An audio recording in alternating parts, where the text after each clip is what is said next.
अगर आप चाहते हैं शिवांगी फिल्म्स का वीडियो सबसे पहले आप तक पहुंचे, तो लाल बटन दबाकर हमारे चैनल को सब्सक्राइब करें और बेल आइकन दबाना ना भूलें।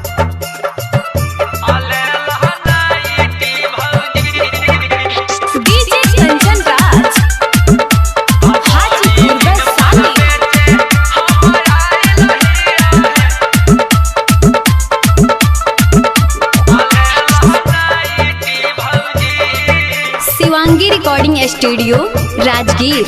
नया नया सुपर डुपर लेके अलियो है हम भराइटी भौजी।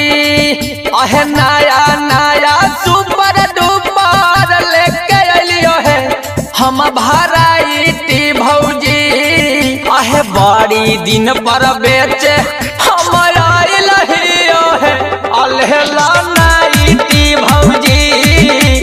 बड़ी दिन पर बेचे हम आइल है अलेला नाइटी भौजी।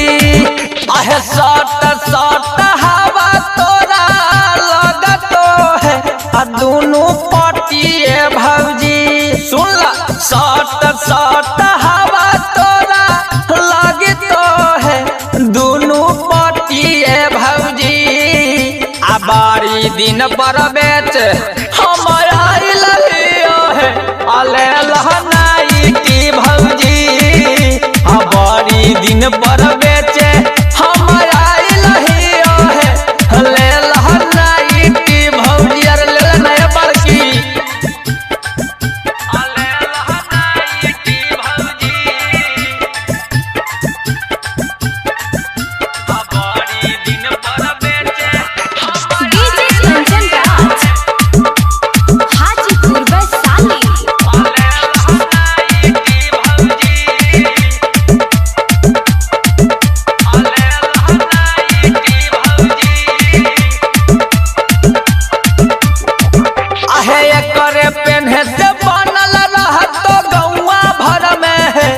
तोरा सोसाइटी भौजी। करे पेन्हे से बनल रहतो गौवा भर में है तोरा सोसाइटी भौजी।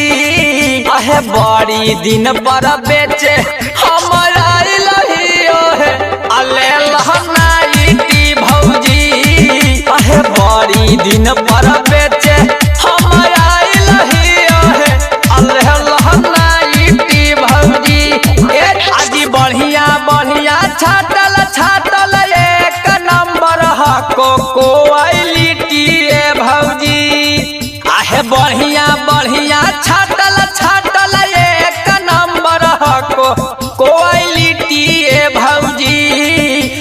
बड़ी दिन पर बेचे हम आइल है अलेला नाइटी भौजी।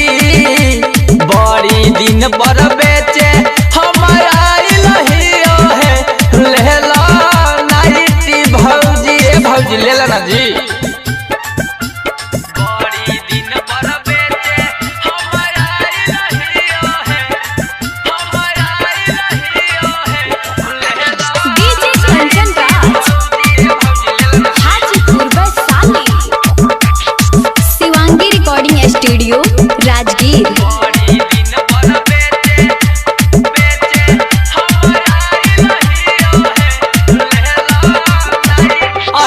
ऐसन ऐसन बाजारिया में नाय मिलतो है कलर लाइटी भौजी।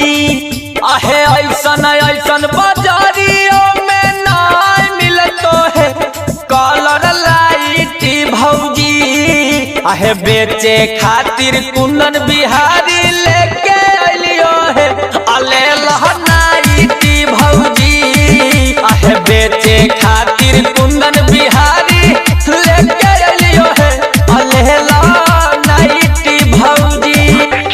सट सट हवा तोरा लगतो है दोनों पटिए भौजी।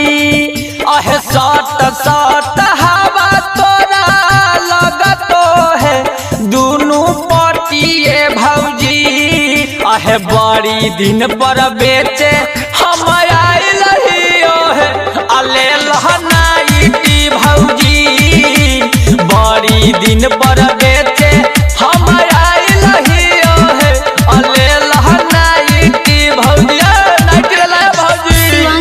Recording studio Rajgir.